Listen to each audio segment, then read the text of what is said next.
Hello everyone, this is Matthew Paul from the Outerhaven.net, and I'll be giving you guys my review and opinions of a roguelike I have roughly almost 40 hours on. As you can probably see, what is this game? This is Star Renegades. Star Renegades was developed by Massive Damage and published by Raw Fury, and this is probably one of the more stranger roguelikes I've played in a while.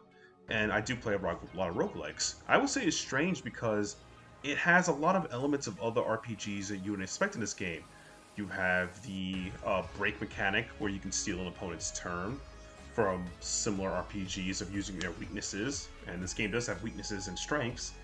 You have the ability to, when you're in camp, forge with your friends and build relationship points and gain, new abilities such as team up attacks and passives and buffs for each other because you're both in combat with each other. And then you have just a lot of really interesting ways to take on the RPG field. So, straight from the gate, you are, Star Renegades. You're a sci-fi rogue, dashable rogues who want to save the universe for money, loot, or whatever reason is. And it's not much to get on from that. I mean, it's pretty interesting. I mean, the storyline is pretty simple. The opening cinematics of the game is very beautiful. Shout out to the team who did that. I love looking at that every time I start the game up. I don't even press the skip down button.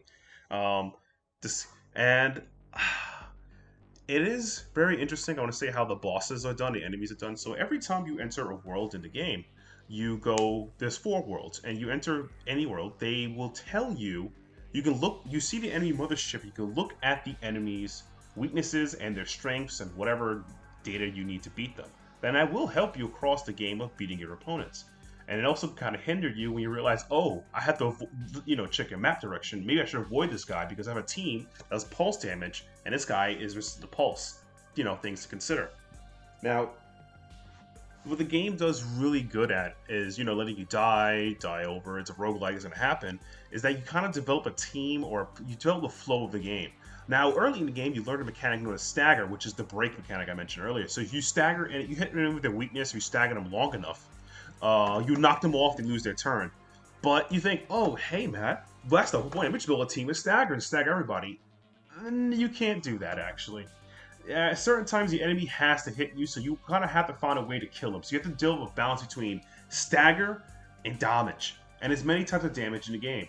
There are, I guess, 3 layers of damage you have to do before you kill an opponent. You have to damage their shields.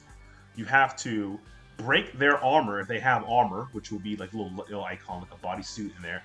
And then you'll have to hit their health. There are some attacks in the game that bypass shields or do extra damage to shields or bypass all do damage to health. But, there's skills to do that as teammates. You can build your team around to do that. Personally, my take is that one of the better characters in the game who helps you just across the board once you unlock her, I recommend unlocking the Aegis character. She's a character with a shield. She has shield smash. She can charge her shield. She can tank for you. You would think that the girl with the sword, the Valkyrie, can tank for you. She is not a real tank. She gains a lot of armor, but as I pointed out, shield, armor, health. Armor can be penetrated, and armor, unless you unlock the perk in the game by killing a lot of enemies, every time you kill an enemy, you get a red mark, which I just call that, mark kills. I actually don't want to do it in the game. You gain enough of them so you can buy upgrades or enhancements to your next run. Let's see, you could buy. Now, the thing about the enhancement of the run aspect is that here's the part where it gets tricky. You can only select one enhancement at a time.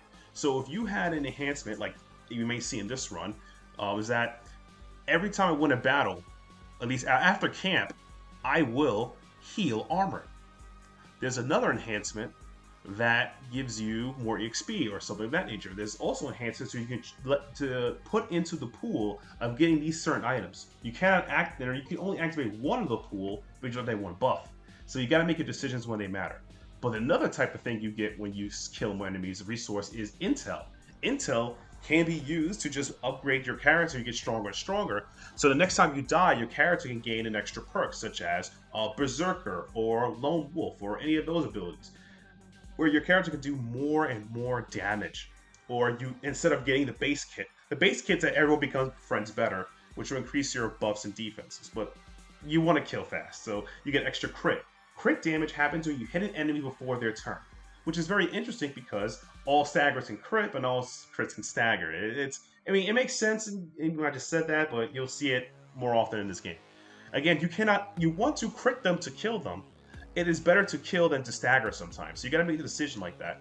And so far, like I said, my recommended startup in the game is, once you unlock a couple of characters, you may think the Saboteur is cool, but if you're gonna have a Saboteur, which is this guy is one of my favorite characters in the game, the Saboteur, he has the ability to have an attack called Blitz, like on level 2 or 3, and he throws a bomb. I love the animation of it, and he's and that effect is really cool. I just love it, and it instant staggers any enemy if he targets them. So that causes a thing too.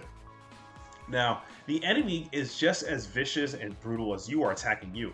If you attack an enemy and it's not your turn on the turn, the turn bar on top when you attack an enemy you see in the battle, that enemy can crit you, and your turn will be moved back, like when you attack them.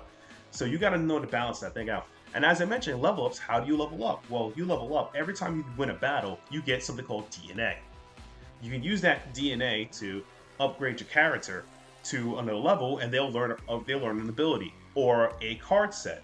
A card is something you use at camp to increase relationship and give buffs to the characters you decide to help out. Now, the problem with, I would say, the level ups, not really a problem, is that you can level it. You should obviously, maximize, share levels with your friends. It all helps out.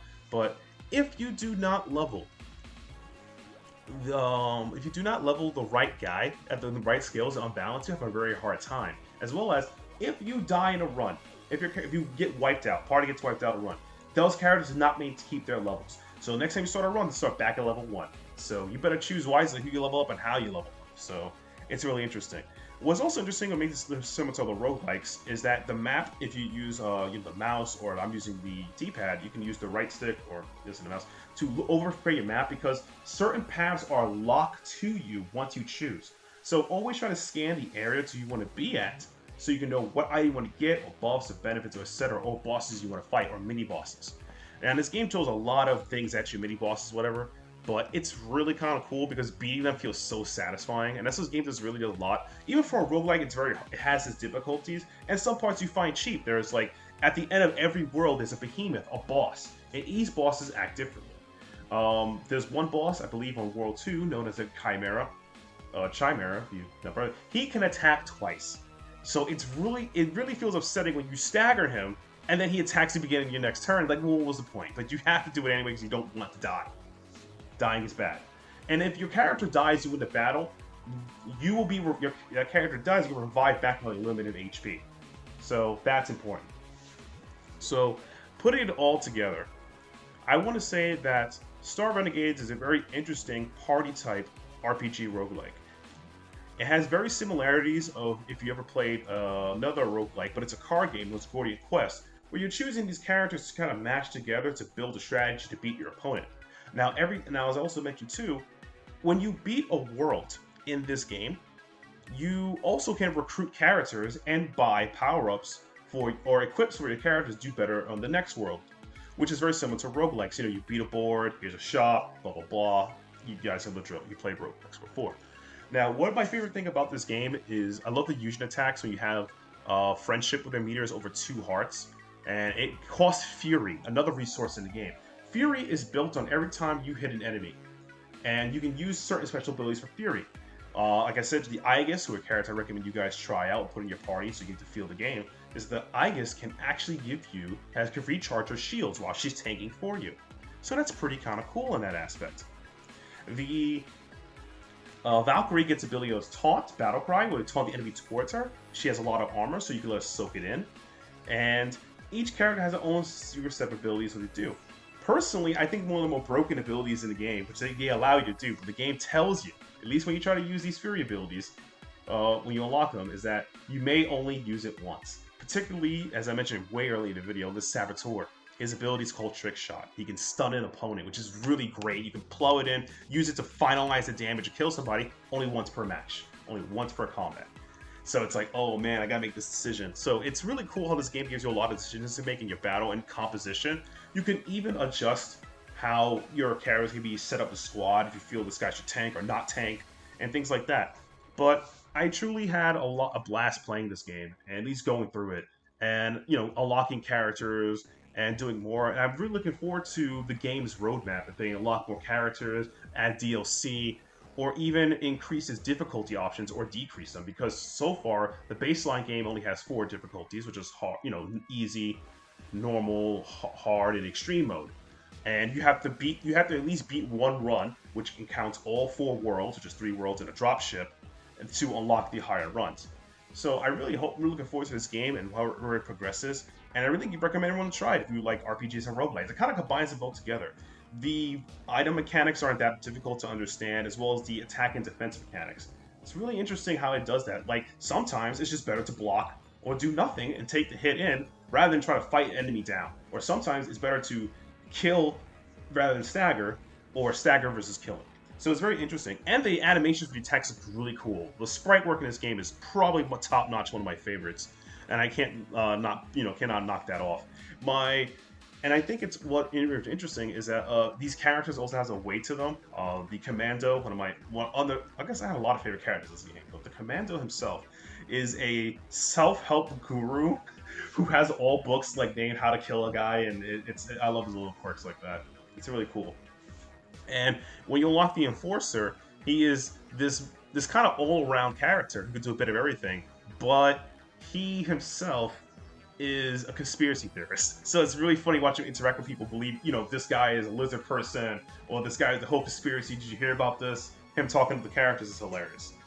Now, the further you get along the game, the further your choices will have to make.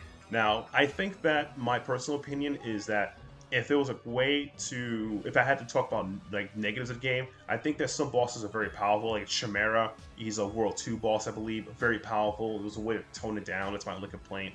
I think that when you get to the final board of this battleship, a lack of a camp or heal during that entire battle is crazy because you fight 2 bosses.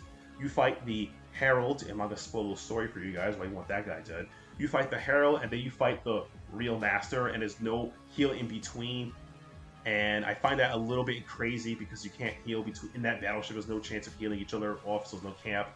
So that makes you have to be very resource intensive, as well as I also think that fight itself feels a little bit, and I would quote, bullshit, because it's like, are you kidding me? Because there's an extra mechanic in that battle. Now, as I mentioned, I'll give a little spoiler here. The final board is where you fight, the villain, but as I mentioned, you can pick only 1 member per world defeat. So by that point, you should have 5 members. Because you start with 3, 4, 5. You think you pick a 6th world? No, you get to use a little robot. The robot becomes a party member, but it's extremely passive. So you have to defend this robot against waves of enemies and bosses, and defeat the final boss of it. If the robot dies, it's game over. And I find that a little bit unfair because I was hoping, again, the camp mechanic to help heal you during that, or the you can heal up the battle, something like that. But other than that, that's my only complaint to the game. I think it's solid. It's well worth its price point on Steam. And if you Steam, I got it on Steam, so please thank you, Steam. And I like to thank the developer and publisher, Massive Damage Raw Fury, for providing me a review code to actually sit down and play this game. I put 40 hours into it. I was only planning to put 10 to 20, but you can just tell it's really fun. And much like, roguelike, what bad roguelikes, what they do bad at, I can't say they do well at being bad, is that bad roguelikes make you quit the game and make you not learn, or do you just feel like it's unfair, you're just dice rolling. Good roguelikes such as, Star Renegades and others I can recommend check out the YouTube channel, I'll probably have more reviews up soon, is that they want you to play their game more and you enjoy it because the experience and you're getting better matters. Some roguelikes do that poorly, some do it well. And I think Star Renegades has that great balance of you're learning the roguelike and you're learning the RPG battle at the same time. And it has a really nice mechanics of type attacks, weaknesses, analyzing your enemy. I love these choices you can make, and it doesn't really feel over-encompassing. So if you guys have, roughly $25 and change to spare, give this game a check out. I definitely recommend it. It's worth the hype. It's definitely worth all the praise that it's gotten. And that is all. Thank you guys for listening. My take and my rant on Star Renegades. If you guys enjoyed this, please follow us on YouTube. Follow me at @GetSilius on Twitter. check our website for more video games, news, reviews, podcasts, anything geek culture. We're in that. And this is Matthew Paul signing out. See you guys next time, and I'll see you in Star Renegades.